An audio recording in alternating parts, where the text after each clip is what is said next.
story on the telly this hour, the terror attack on Sri Lanka's cricketers in Pakistan. 6 police officers, 2 civilians were killed. It could be $200 million plus that we've actually lost as a nation. Pakistan win! India blown away. The sort of talent we have in this country, and I feel Pakistan will become a major cricketing force now.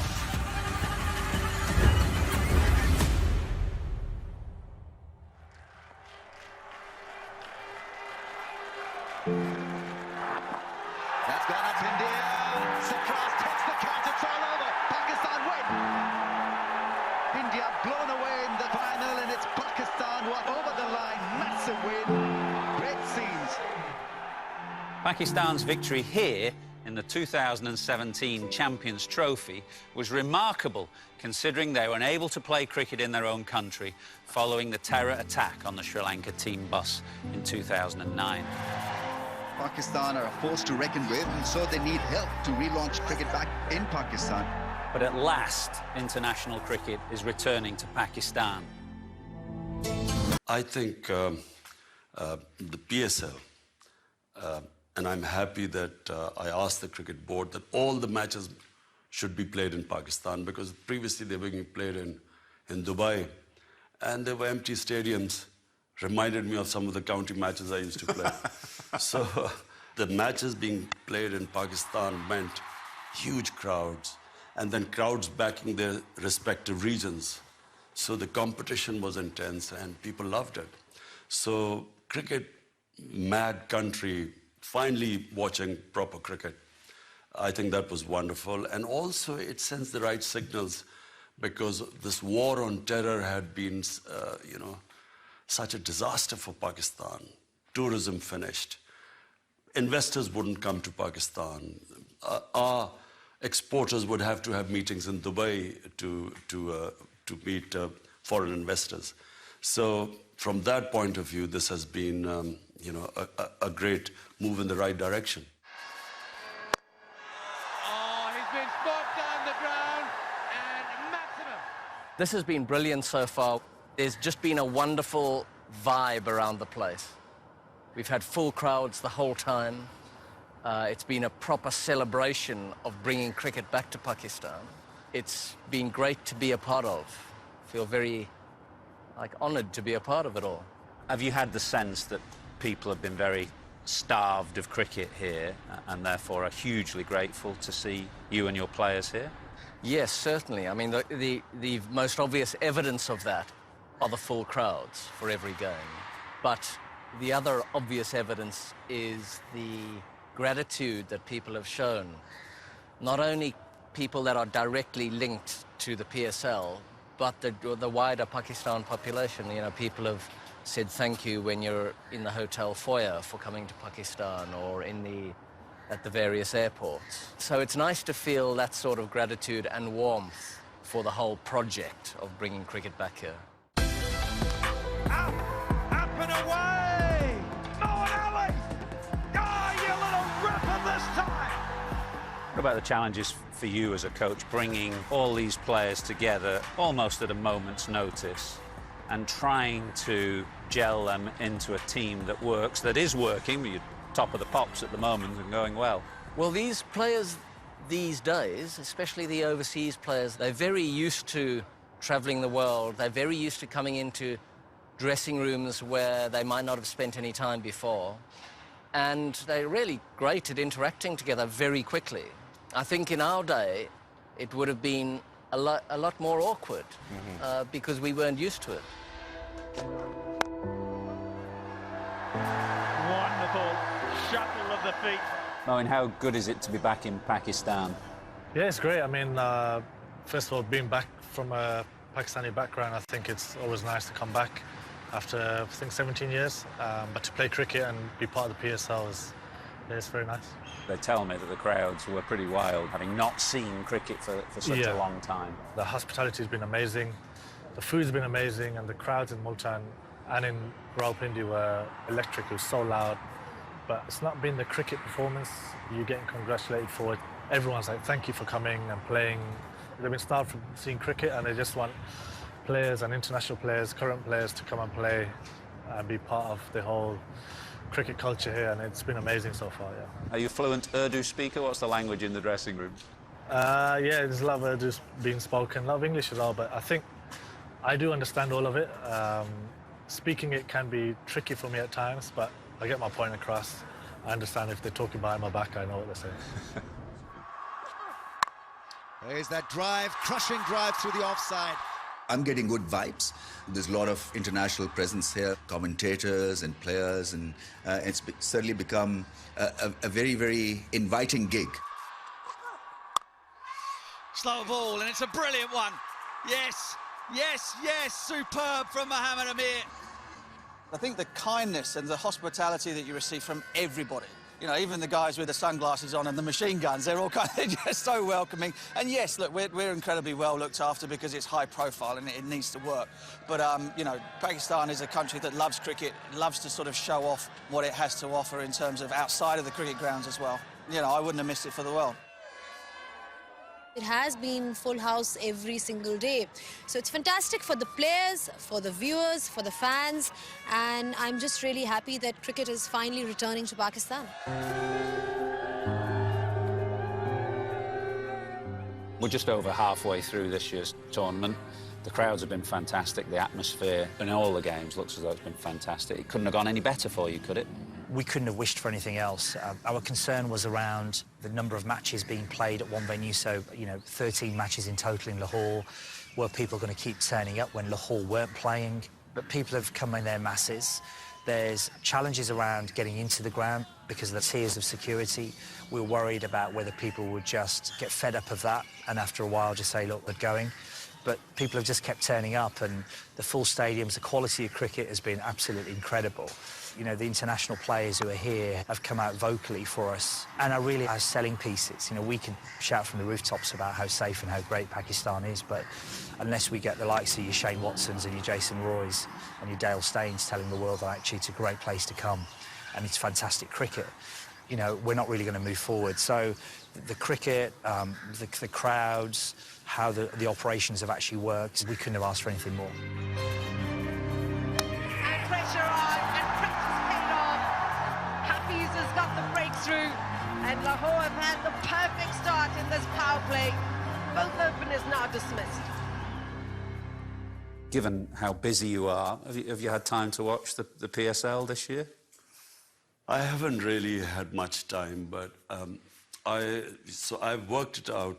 If I have time to watch cricket, then I time it to the last 5 overs of the result. So, you know, if it's a close result, it's quite fun watching it. As a connoisseur of cricket, I do not really enjoy watching 2020. I enjoy sort of the improvisation and stroke play. I look at the 2020 games and I think, why didn't I try to develop those sort of strokes? But I just love good quality test cricket. For that, I don't have much time. Have you had a sense, though, of how successful the competition has been? The crowds have been fantastic. The atmosphere looks to have been incredible. At some of the new grounds like Multan that haven't seen top-class cricket for a long time. But you see, we could see this would happen because people were starved of cricket. And then 2020 is just something which has just caught the imagination of the crowds. Short, pulled away. Has he got enough of it? Yes, he has!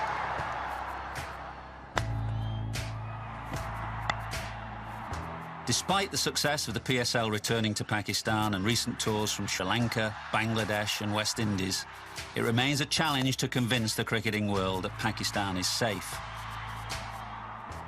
How hard have you had to work on governing bodies from elsewhere around the world to persuade them that this is a safe place to come and play cricket again?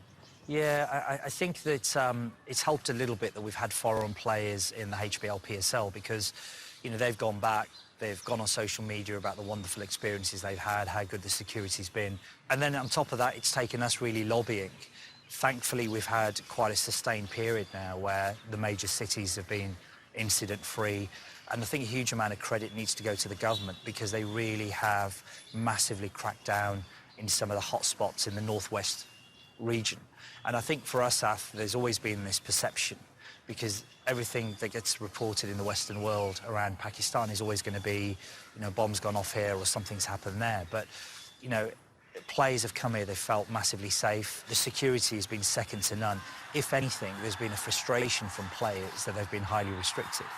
So the challenge for us is how do we find the balance moving forward where we give cricket boards, we give individual players the assurance that there's enough security around them, but then allow them if they want to go to a shopping mall or go to the cinema or a restaurant, that they're able to do that. But that's a challenge that we're going to have to manage over the next 2 or 3 years. Did you have any concerns at all about coming back to Pakistan? For me, there was not much trepidation security-wise here, but I know that the overseas players probably, who come from a different background to me, probably felt a little more nervous about it. But we've been really well looked after. I think one of the things that makes people feel secure and safe is the level of security, state-level security, which is comforting in the expertise that you can see operating. It's slightly restrictive when it comes to just wanting to get out and about. It's very safe, in my opinion. I heard a lot of things about coming to Pakistan, positive things from the guys who came to the finals the previous year. My parents come out every year, once a year, so yeah, it was easy for me to decide to come. I think the hardest bit is to be hotel-bound. At times, you just want to go out in the day, probably go to the shopping mall or whatever.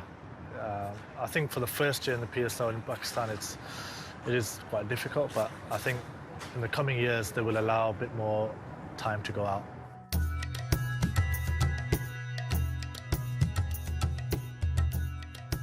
The first and so far only professional side from England to visit Pakistan since the 2009 terror attack is MCC, who toured Lahore in February 2020, led by its president, Kumar Sangakkara.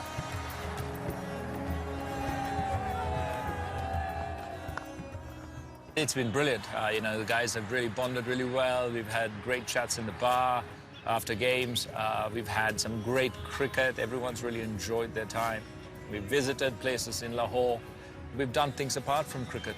And it's been a very, very successful tour. For us to be here and then to enjoy Lahore and Pakistan and their hospitality, I think goes a long way to show that international cricket can return to Pakistan and should. The MCC playing here, I think it's exceedingly important. We're fortunate to have had Sri Lanka back. They were the team that was attacked in 2009.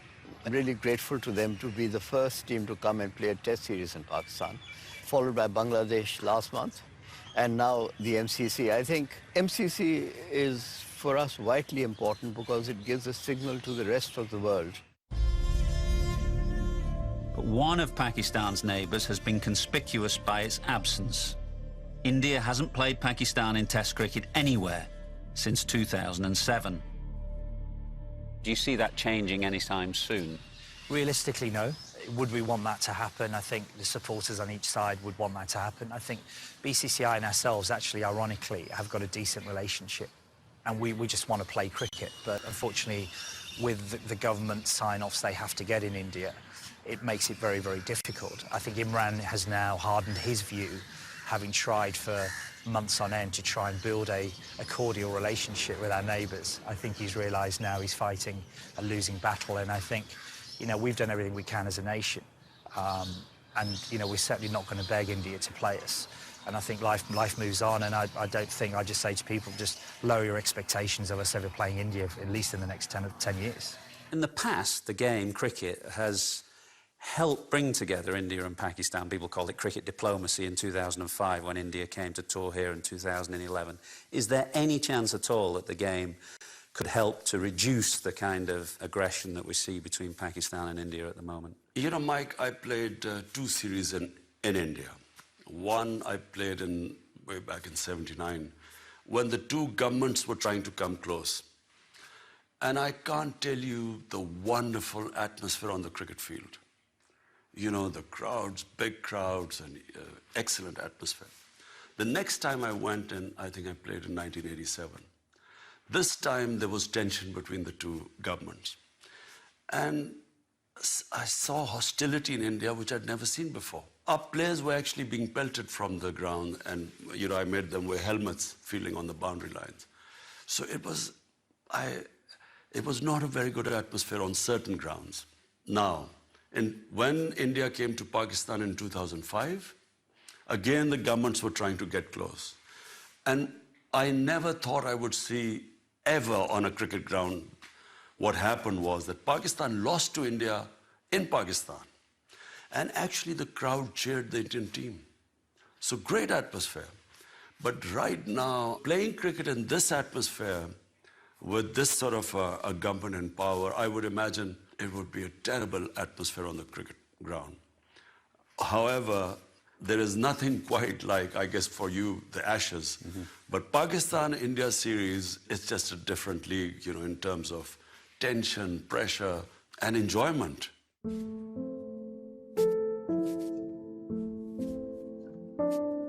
England, I think, are due here in 2022, is that right? Yeah. You'd expect to see them here, would you? I got asked a question the other day, and someone said, you know, do you think Australia and England will come? And I said, well, the question that I would ask right now is, why wouldn't they come? It's going to take some small steps. I guess there's the confidence that needs to be built up in certain players to come here. You'll get some who'll come at a drop of a hat, and others will say, I'm not going there, because of the perception that's been built up. So we've just got to keep working with the ECB on that. We're working very closely with Cricket Australia. We've got South Africa due to come next January. We've also got New Zealand who are due to come as well. So we're really working towards that happening. England and Australia are two countries that haven't come yet. What would your message to them be? I mean, presumably you can never guarantee 100% safety and security. You can't guarantee 100% anywhere in the world. But I think that Pakistan now is safe. It's getting safer. All our problems stemmed after the war on terror when the Americans landed in Afghanistan. Now the peace process in Afghanistan has started. And we feel that you know, this whole area will become peaceful, inshallah. Thank you very much. Cricket is gradually returning to a country whose people need it more than most. And as much as Pakistan needs cricket, cricket wouldn't be the same without the game's great enigmas.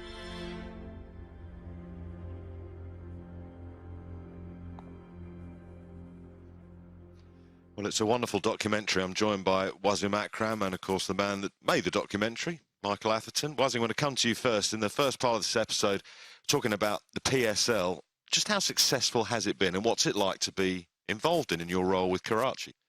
PSL has been exceptional. I mean, especially the last year, and in fact this year, every game was held in Pakistan, Multan. There were 4 venues: Multan, Lahore, Islamabad, Pindi, and Karachi.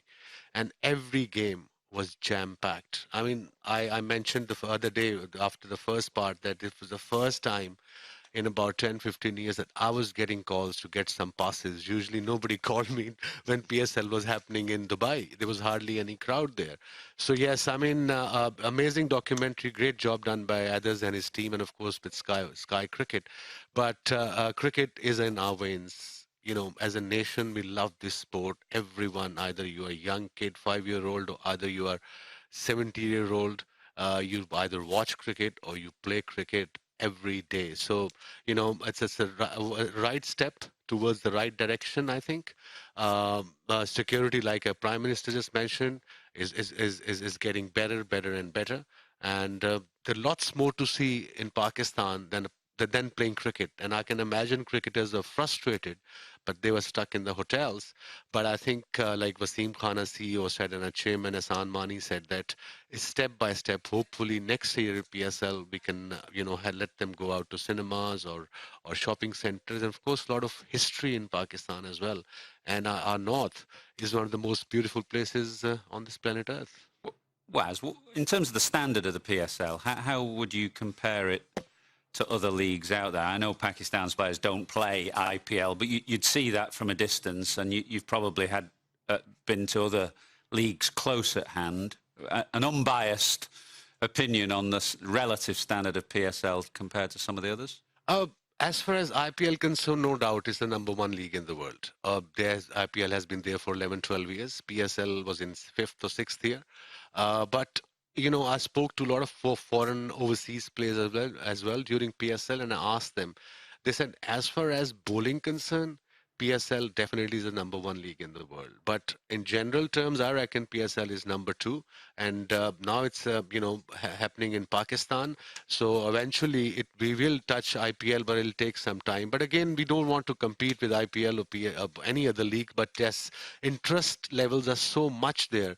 I mean, every game, pack house, 40,000, 45,000, 35,000 people there watching. And of course, 70% were glued to their television and supporting their teams. Interesting that you're talking about the crowds. The CEO was saying he was slightly trepidatious that crowds wouldn't return to the same venue, but they have. Yeah, he was worried on 2 counts. One, because so many games, there was 4 stadiums, as Wasim mentioned there, Lahore, Karachi, Multan and Pindi. So many games in Lahore. Some of them were neutral games as well. But in fact, the crowds did turn out. And the other issue that Wasim was worried about, Wasim Khan that is, not Wasim Akram, Wasim Khan, was worried about the levels of security that had to be put in place. You know, it's quite a thing to actually get into the ground because of the intense levels of security. So he was wondering whether it would just be too much of a hassle for people. But people did turn out and they were packed crowds. You're right. It was a valid point because they had to cordon off the area outside the stadium, or three miles either side, or probably more.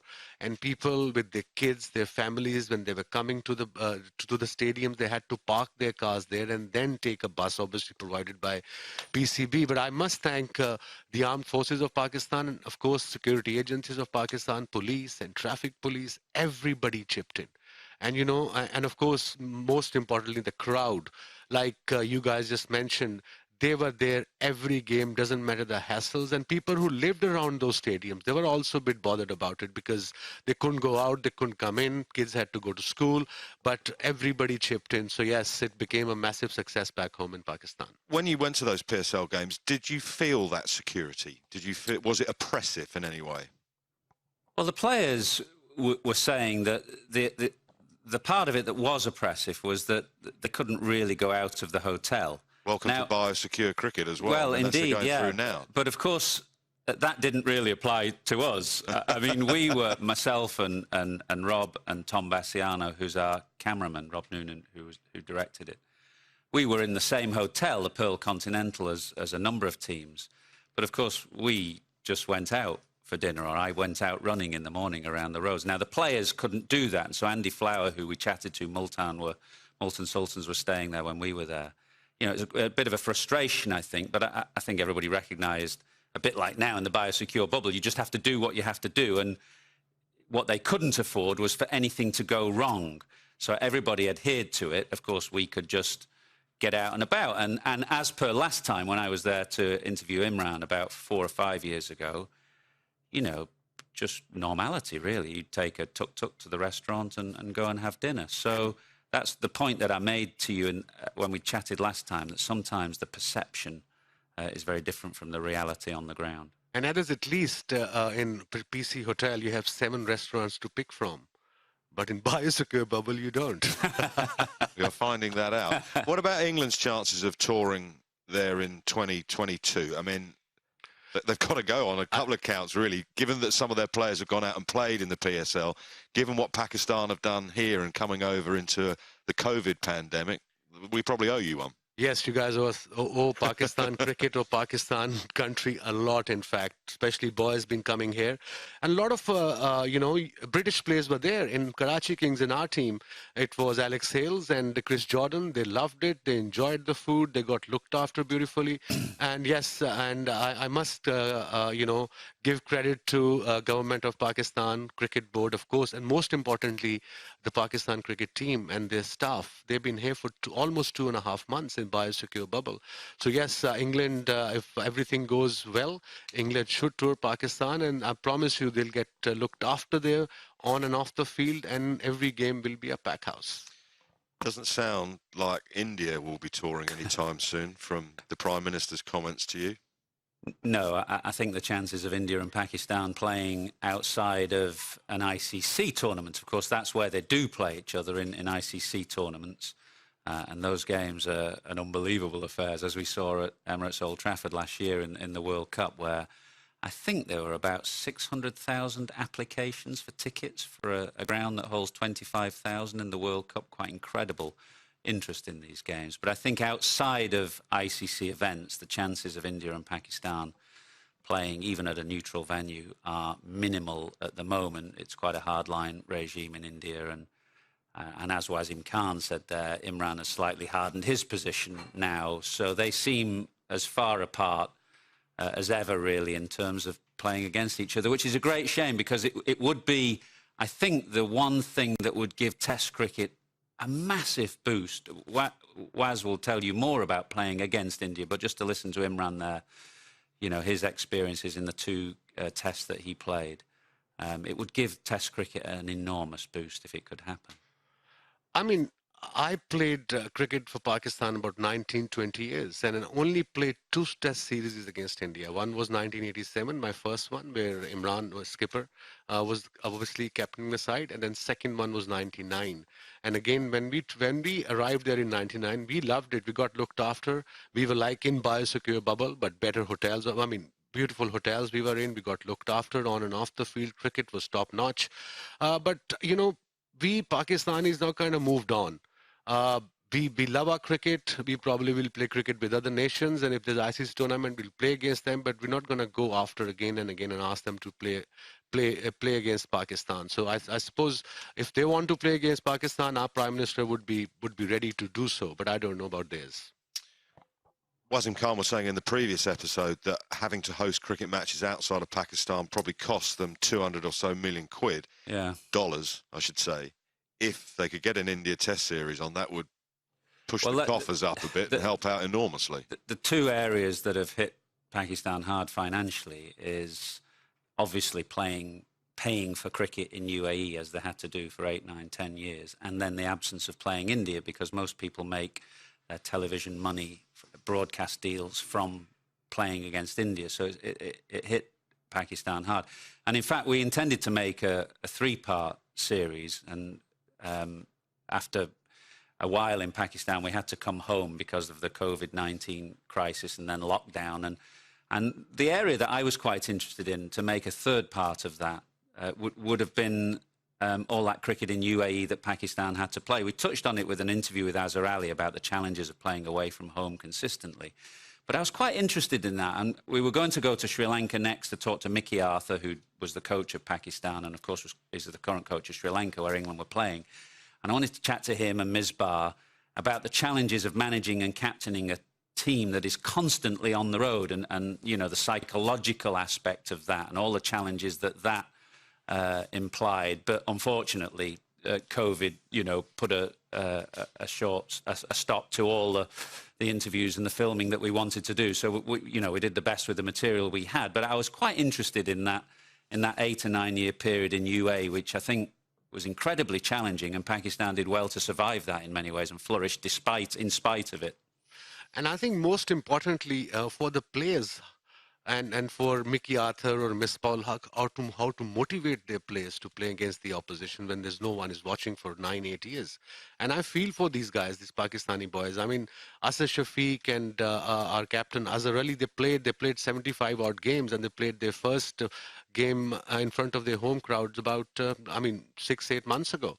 And I played all my cricket in Pakistan. There was so much fun, so much excitement. When you leave the ground, there are people, leave the hotel, there are people in the lobby, the kids in the lobby taking autographs. If you're making a world record or having some achievement done like Yasir Ali did, he's got, I think, 14 wickets in a game, in a test match, and there were 3 people watching, including his team, of course, and the opposition. So imagine if Yasir Ali would have performed that performance in Pakistan in front of home crowd.